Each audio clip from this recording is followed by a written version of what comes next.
Nanabu-Luku or Nanabu-Ruku. The Fon people constituted the nucleus of the former Kingdom of Dahomey, one of the most distinguished kingdoms of the west coast of Africa.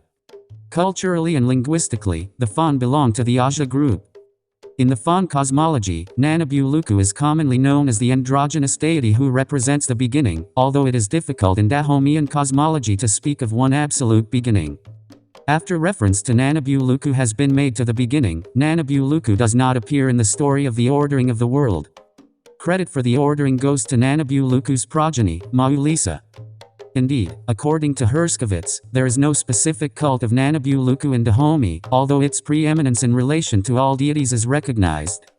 An essential element in Dahomean cosmology is the genealogy of the Vodou. The purpose is to take into account the allocation among the gods of the different forces that act on men and women. The Fon people speak of the world of Vodou, rather than of the relations between the Vodou and this world. Thus, according to the Fon creation story, Nanabu-Luku gave birth to the dual deity Maulisa. Mau is the female, and Lisa is the male.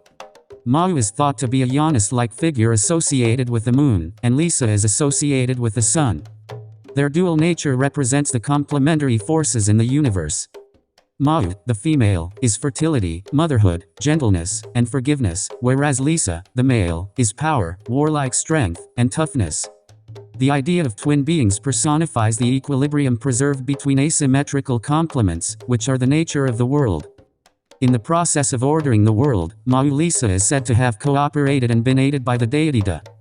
Da has the character of a force of life and motion, rather than a divine being. Whereas Da is life, Maulisa is thought. Da manifests itself in the world in a number of ways, chief among them Da Edo Huido, most commonly seen as the rainbow. The name Da also means serpent in Fon, and this spiritual entity is always conceived as such. After Nanabu-Luku created Maulisa, it withdrew from the world.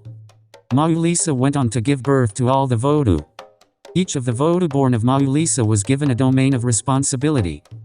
The earth is assigned to the dual deity Sakpada, atmospheric phenomena are assigned to the androgynous Sogbo, the sea and the waters are assigned to Agniti. And uncultivated land where no men live is the responsibility of age. In fact, the last of the Vodou to be born of Maulisa is Legba, whose responsibility is to be the interpreter between the Vodou. Another important Vodou to be born of Maulisa is Gu, generally referred to as the Vodou of iron and the deity of the domestic hearth as well as of crafts.